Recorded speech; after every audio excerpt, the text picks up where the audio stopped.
નમસ્કાર વિદ્યાર્થી મિત્રો, તમારું સ્વાગત છે આપણી યુટ્યુબ ચેનલની અંદર. આજનો ટોપિક ઘણો ઇમ્પોર્ટન્ટ છે. જે વિદ્યાર્થીઓ ડિપ્લોમામાં એડમિશન લેવા માંગતા હોય અથવા જે વિદ્યાર્થીઓ એન્જિનિયરિંગ ડિગ્રીમાં એડમિશન લેવા માંગતા હોય, કેમ કે આ જે ટોપિક છે એના ઉપર તમારું ફ્યુચર છે, ફ્યુચર ડિપેન્ડન્ટ છે. આપણો ટોપિક છે બેસ્ટ ડિપ્લોમા અથવા ડિગ્રી બ્રાન્ચીસ કે કોર્સિસ, જે પણ તમે કહો છો. ઘણા લોકો કોર્સ પણ કહે છે, ઘણા લોકો બ્રાન્ચ પણ કહે છે. ઓકે, તો બેસ્ટ ડિપ્લોમા બ્રાન્ચીસ અથવા બેસ્ટ ડિપ્લોમા કોર્સિસ અથવા ડિગ્રી એ કયા કયા થઈ શકે છે 2025 થી લઈને 2030 સુધીમાં.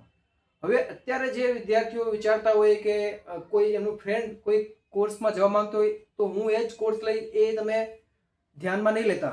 બરોબર, તમારે શેમાં જવું છે, તમે એકવાર પ્રોપર આ વિડીયો જોજો અને પ્રોપર રિસર્ચ કરજો. પછી તમને શેમાં ઇન્ટરેસ્ટ છે, તમારે શેમાં જોવા માંગો છો, એ તમે બ્રાન્ચ સિલેક્ટ કરજો.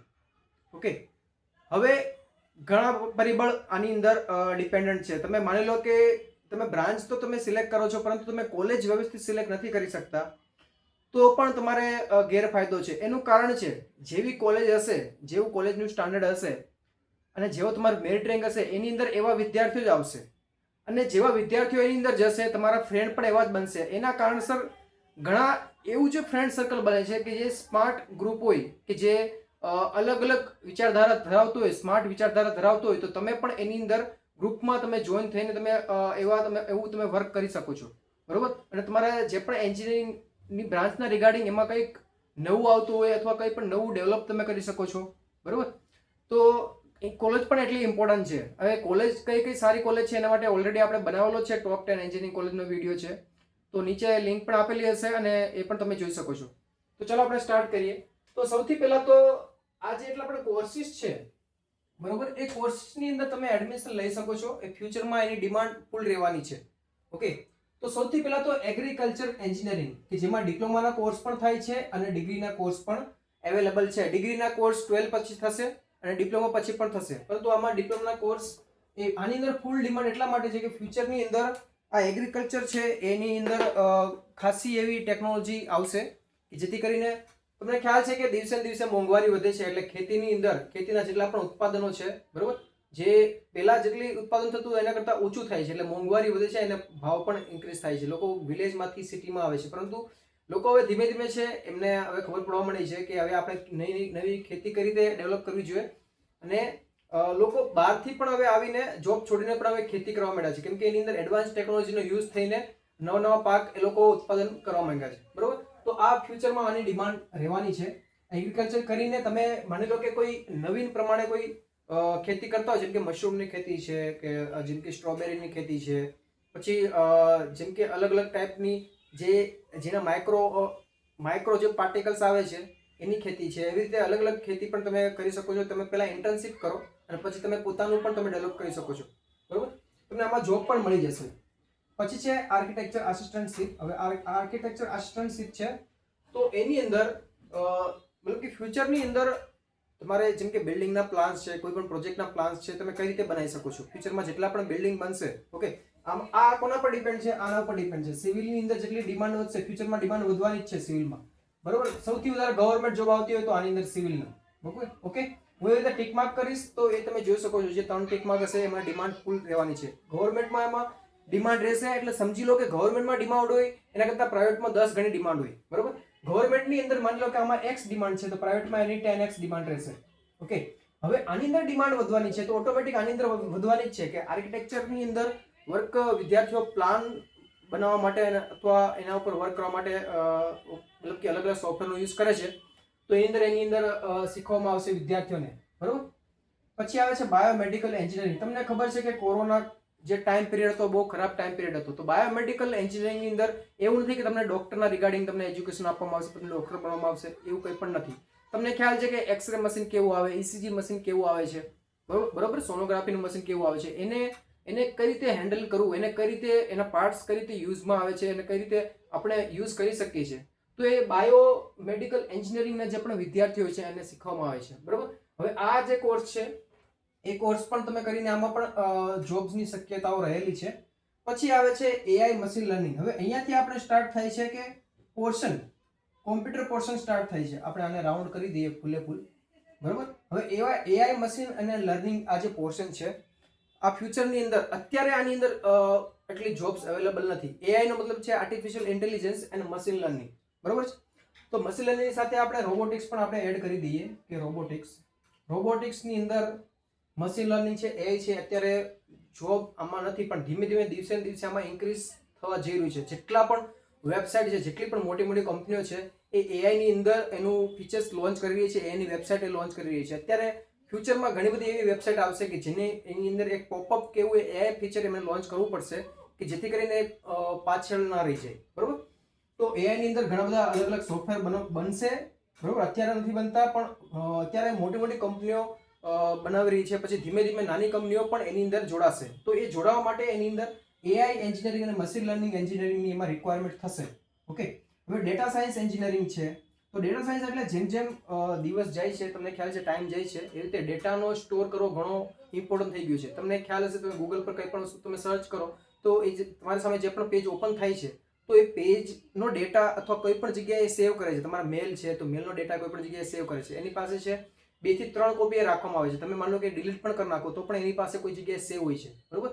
ફૂટબોલનું આખું મેદાન હોય એટલા મોટા એની પાસે સર્વર મૂકેલા છે. ઘણી બધી અલગ અલગ જગ્યાએ એણે સર્વરની ગોઠવણ કરેલી છે, જેમ કે કેલિફોર્નિયા છે, ન્યુયોર્ક છે, પછી ચાઇના છે. ઘણી બધી અલગ જગ્યાએ એના સર્વર એને સિક્યોર રાખવા પડે, તમારા ડેટા સિક્યોર રાખવા પડે. તો આ જે ડેટા સાયન્સ એન્જિનિયરિંગ છે કે કોઈ પણ મતલબ કે કોઈ પણ કંપની હોય, બરોબર, એના પોતાના ડેટા સાચવવાનું એ જો કામ કરે, બીજી કંપનીના ડેટા કોઈ કંપની હેન્ડલ કરે, તો એના માટે એને ડેટા સાયન્સ એન્જિનિયરને હાયર કરવા પડે છે. અને આ કામ થોડું કોમ્પ્લિકેટેડ પણ છે કે જેમાં ડેટા એનાલિટિક્સની જરૂર પડે છે. હવે કોમ્પ્યુટર એન્જિનિયરિંગ અને કોમ્પ્યુટર સાયન્સ એન્જિનિયરિંગ, બરોબર, આ પણ તમે કરી શકો છો. હવે computer engineering, computer science engineering કરી પછી તમારે જેમ કે ડેટા સાયન્સમાં, ડેટા એનાલિટિક્સમાં, જેમ કે પાયથોન પ્રોગ્રામિંગમાં અથવા યુઆઈ યુએક્સની અંદર તમારે જવું હોય, અથવા કોઈ પણ વેબસાઇટ ડેવલપમેન્ટની અંદર તમારે જવું હોય, એન્ડ્રોઇડ ડેવલપમેન્ટમાં તમારે જવું હોય, તમે જઈ શકો છો. બટ તમને એ સ્કિલ આવડતી હોવી જોઈએ, બરોબર. હવે તમે એમ કહેશો કે કોમ્પ્યુટર એન્જિનિયરિંગ કરી તો ડેટા સાયન્સમાં જઈ શકો. હા, જઈ શકો, પણ તમને પહેલા કોમ્પ્યુટર એન્જિનિયરિંગ કરીને તમારે એક ડેટા સાયન્સ કોર્સ તમારે શીખવો પડશે. કોમ્પ્યુટર એન્જિનિયરિંગ કરવાવાળો વિદ્યાર્થીને કોઈ પણ કંપનીમાં એ હાયર કરી શકે છે. અત્યારે ટાઈમ એવો આવે છે કે સ્કિલનો ટાઈમિંગ છે, સ્કિલનો જમાનો છે. ખાલી તમને સ્કિલ આવડતી હશે તો પણ લોકો હાયર કરશે, પરંતુ તમને એક્સપિરિયન્સ હોવો જોઈએ. અને અત્યારે કંપનીને શું જોઈએ છે? ડિગ્રી પણ જોઈએ છે, સ્કિલ પણ જોઈએ છે, એક્સપિરિયન્સ પણ જોઈએ છે. માની લો કે ડિગ્રી હોય, સ્કિલ હોય, એક્સપિરિયન્સ હોય તો તમને જલ્દી હાયર કરશે, બરોબર. પછી માની લો કે ડિગ્રી અને સ્કિલ જ હશે તો તમને સેકન્ડ પોઈન્ટ પર આવશે, તમે મોડરેટ પોઈન્ટ પર આવશે, તમને સેલરી થોડીક ઓછી આપશે પણ તમને હાયર કરશે. પછી લાસ્ટમાં ડિગ્રી આવશે. હવે ડિગ્રી હશે પરંતુ તમને કંઈ પણ લેંગ્વેજ નહીં આવડતી હોય તો તમને કોઈ સ્કિલ નહીં હશે. માની લો કે તમે 3 વર્ષ કે 4 વર્ષ તમે કોલેજમાં ગયા, બરોબર. હવે તમે કોઈ પણ કોર્સ તમે કર્યો, ખાલી એમ જ પાસ થવા ખાતર તમે પાસ થઈ ગયા, પછી લાસ્ટમાં તમે જ્યારે જોબ નહીં મળે તો તમે એમ દોષ દેશો કે મારી કોલેજ સરસ નહીં હતી, મને હરખું ભણાવ્યું નથી, આ એન્જિનિયરિંગ અમે જે ફિલ્ડ કરી છે ફિલ્ડ એકદમ બેકાર છે. એવું કંઈ પણ નથી. તમારામાં મતલબ કે તમે જો સ્કિલ નહીં શીખો તો તમારે છેલ્લે આગળ ભોગવવું પડશે. તો આની અંદર આટલી વેકેન્સી છે. આઈટી છે. આઈટી હવે આની સાથે જ મેચ થઈ ગયું છે. આઈટીની અંદર મેક્સિમમ વધારે વેબસાઇટ ડેવલપમેન્ટનું અને લેંગ્વેજનું વધારે આવે છે. કોમ્પ્યુટર સાયન્સ અને કોમ્પ્યુટર એન્જિનિયરિંગની અંદર હાર્ડવેર અને સોફ્ટવેરનું બંનેનું નોલેજ આવે છે. પરંતુ જો માની લો તમારે આઈટી ફિલ્ડમાં તમારે જવું હોય, જેમ કે ડેટા સાયન્સ અને લેંગ્વેજ તમારે શીખવી હોય, તો તમારે આઈટીમાં પહેલા જવાનું, પછી તમારે કોમ્પ્યુટર સાયન્સમાં તમારે જવાનું છે, બરોબર. હવે આની અંદર તમે એમ કહેશો કે આમાં ડિમાન્ડ છે. હા, ડિમાન્ડ તો છે. આમાં અત્યારે પણ ડિમાન્ડ ચાલી રહી છે, પરંતુ એમાં વિદ્યાર્થીઓ વધારે એડમિશન લઈ રહ્યા છે. એટલે ફ્યુચરમાં એવું પણ થશે કે તમારે એક જોબની પાછળ 10 જેટલા એમાં દાવેદાર રહેશે, બરોબર. પરંતુ જેમને સ્કિલ વધારે હશે એને વધારે પ્રેફરન્સ આપવામાં આવશે. પછી આવે છે એન્વાયરમેન્ટલ એન્જિનિયરિંગ છે. જેમ કે પોલ્યુશન વધે છે ફ્યુચરની અંદર, જેટલી કંપનીઓ ઇન્ક્રીઝ થાય છે એટલું ફ્યુચરમાં એન્વાયરમેન્ટલ એન્જિનિયરિંગની પણ બહુ ખાસી એવી જોબ આવવાની શક્યતા છે.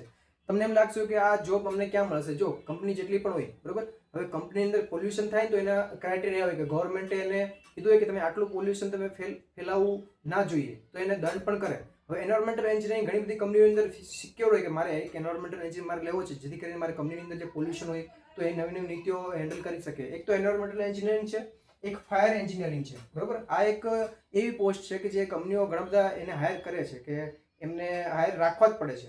ઓકે, તો એન્વાયરમેન્ટલ એન્જિનિયરિંગની પણ ખાસી એવી વેકેન્સીઓ આવે છે. એન્વાયરમેન્ટલ એન્જિનિયરિંગ જેમ કે ટ્રીટમેન્ટ પ્લાન્ટ છે, વોટર ટ્રીટમેન્ટ પ્લાન્ટ છે, પછી જેમ કે પાણીનું શુદ્ધિકરણ છે, પછી ગટરના પાણીનું શુદ્ધિકરણ છે. એ મોટી મોટી જે ગવર્મેન્ટની કંપનીઓમાં પણ એમાં ખાસી જોબ આવે છે. અને એમાં ગવર્મેન્ટમાં પણ જોબ આવે છે, પણ ઓછી આવે છે, પણ છે ખરા. પછી આવે છે મિકેનિકલ એન્જિનિયરિંગ. મિકેનિકલ એન્જિનિયરિંગ પણ ફ્યુચરમાં ડિમાન્ડમાં રહેશે. મિકેનિકલ એન્જિનિયરિંગ થોડા ટાઈમ પહેલા ડિમાન્ડમાં હતું નહીં. મિકેનિકલ છે, ઇલેક્ટ્રિકલ છે, સિવિલ છે, પણ ધીમે ધીમે પાછો એનો દોર આવતો જાય છે. ઓકે, કેમ કે કોઈ પણ વિદ્યાર્થી જેમ કે 3 થી 4 વર્ષ માટે જેમ કે એન્જિનિયરિંગ ફિલ્ડને માની લો કે એમાં એડમિશન ઓછા થાય, તો એ જ્યારે પાસ આઉટ થઈને થોડા બહાર નીકળશે તો જોબ તો હોય બરોબર, પરંતુ વિદ્યાર્થીઓ ઓછા બહાર નીકળે તો એની ડિમાન્ડ વધી જાય છે. તો મિકેનિકલની અંદર કેડ કેમ જે સોફ્ટવેર અમને આવડતું હોય છે આ પણ એક મેન્ડેટરી છે. જે મિકેનિકલ તમે કરવા માંગતા હોય તો કેડ અને કેડ કેમ જે સોફ્ટવેર છે એ તમે શીખી લેજો, એ ઇમ્પોર્ટન્ટ રહેશે. પછી આવે છે કેમિકલ એન્જિનિયરિંગ. કેમિકલ રિફાઇનરીમાં આની પણ ડિમાન્ડ ફૂલ રહી છે બરોબર. પછી ઇલેક્ટ્રિકલ એન્જિનિયરિંગ છે. તો ઇલેક્ટ્રિકલ એન્જિનિયરિંગની અંદર જે પણ કંપનીઓ છે ઇલેક્ટ્રિકલના રિગાર્ડિંગ એની પણ ડિમાન્ડ રહી છે, પણ ઓછી રહી છે, એટલે આપણે એને નીચે આપણે એડ કરેલું છે. ઓકે, પછી આવે છે સાયબર સિક્યોરિટી. જે સાયબર સિક્યોરિટી છે આને લગતો આવે છે, આઈટીને લગતો. તમને ખબર છે કે જેટલી આઈટીની ડિમાન્ડ વધશે એટલા સ્કેમ પણ થવાના છે. અત્યારે પણ સ્કેમ ખાસા એવા થાય છે, અલગ અલગ પ્રકારના સ્કેમ થાય છે. માની લો કે તમને વોટ્સઅપ પર કોઈ પણ ઇમેજ આવે ને, ઇમેજ ઉપર તમે ખાલી ક્લિક કરી નાખો. માની લો કે મારો અનનોન નંબર છે, હું સ્કેમ કરવા માંગુ છું તમારી સાથે, હું ખાલી તમને ઇમેજ મોકલીશ. ઇમેજ ઉપર તમે ખાલી ક્લિક કરો એટલે તમારા ફોનની અંદર વાયરસ એન્ટર થઈ જશે, અને એ વાયરસ જેવો એન્ટર થશે એટલે તમારા ફોનના બધા ડેટા મારી પાસે આવી જશે. તો આવા સ્કેમને રોકવા માટે સાયબર સિક્યોરિટીની ડિમાન્ડ પણ વધવાની છે. ફ્યુચરમાં સાયબર સિક્યોરિટી એડવાન્સ લેવલ પર તમારે શીખવું પડશે, સારી એવી સ્કિલ શીખવી પડશે. ગવર્મેન્ટની અંદર પણ આની ડિમાન્ડ વધશે, પણ આમાં છે ને વ્યવસ્થિત તમારે જવું પડશે. સારી એવી ડિમાન્ડ શીખીને આમાં ઇન્ટર્નશિપ તમારે કરીને ધીમે ધીમે તમારે કંપનીની અંદર એની પોઝિશન હાયર થાય છે, પરંતુ તમારે વ્યવસ્થિત તમારે આમાં મહેનત કરવી પડશે. પછી છે પેટ્રોકેમિકલ એન્જિનિયરિંગ. પેટ્રોલિયમના રિગાર્ડિંગ ઘણી બધી રિફાઇનરી હોય, એમાં પણ આની રિક્વાયરમેન્ટ હોય છે બરોબર. ગુજરાતની અંદર જેમ કે પીડી યુનિવર્સિટી છે, પંડિત દીનદયાળ યુનિવર્સિટી, એની અંદર પેટ્રોકેમિકલ એન્જિનિયરિંગ છે. જો તમે ડિપ્લોમામાં કરો પછી તમારે છે ને ડિગ્રી તમે પીડીયુની અંદર કરો. પીડીયુની અંદર 11-12 સાયન્સ કરીને જો આમાં તમે કરશો તમને જોબની સિક્યોરિટી ફૂલ છે, એ જોબ પોતે જ આપી દે છે. જેમ કે અદાણી યુનિવર્સિટી છે, પીડીયુ યુનિવર્સિટી છે બરોબર. પછી જેમ કે સેફ્ટ યુનિવર્સિટી છે, નિરમા છે, એવી જે કોલેજીસ છે તો એ કોલેજીસની અંદર પ્લેસમેન્ટ સારું આવે છે. પછી છે રિન્યુએબલ એન્જિનિયરિંગ, એનર્જી એન્જિનિયરિંગ. હવે તમને ખબર છે કે જેમ ટાઈમ જાય છે એમ સોલરનો ટાઈમ વધી રહ્યો છે. ઓકે, તો સોલરની અંદર હવે જ્યારે રિન્યુએબલ એનર્જી એન્જિનિયરિંગ કરેલું વિદ્યાર્થીઓ ઓછા હતા, તો એ કયા વિદ્યાર્થીઓ લેતા હતા? જેમ કે સિવિલ કરેલા વિદ્યાર્થીઓ હોય, અથવા જેમ કે ઇલેક્ટ્રિકલ કરેલા વિદ્યાર્થીઓ હોય, જેમણે વેલ્ડિંગ કરેલું હોય, તો એવા વિદ્યાર્થીઓને એ લોકો ધીમે ધીમે અલગ અલગ તરીકે હાયર કરતા હતા. તો રિન્યુએબલ એનર્જી તમે કરેલું હશે એન્જિનિયરિંગ, તો ફ્યુચરની અંદર જેમ કે સોલરનો ડિમાન્ડ પણ વધશે.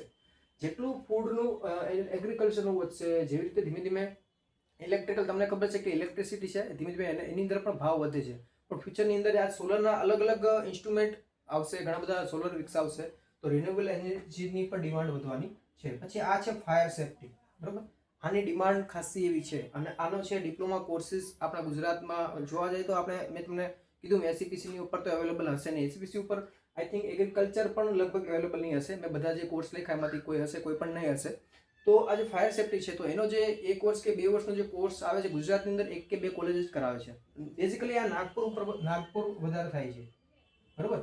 તો આ જે કોર્સ છે મને ખ્યાલ છે ત્યાં સુધી તમે આ વર્ષે છેલ્લા 2 વર્ષમાં છે ને આની ફૂલ ડિમાન્ડ વધેલી છે. આ ખાલી એવું નથી કે ખાલી ગવર્મેન્ટની અંદર જ, નગરપાલિકાએ ખાસી એવી ભરતી કરેલી છે, પણ પ્રાઇવેટ સંસ્થા જે પણ હોય છે, પ્રાઇવેટ કંપનીઓ, તો એની અંદર ફાયર એન્જિનિયરિંગની અત્યારે કમ્પલસરી થઈ ગઈ. તમારે એક ફાયર એન્જિનિયર તો તમારે રાખવાનો જ, અને આની ડિમાન્ડ છે.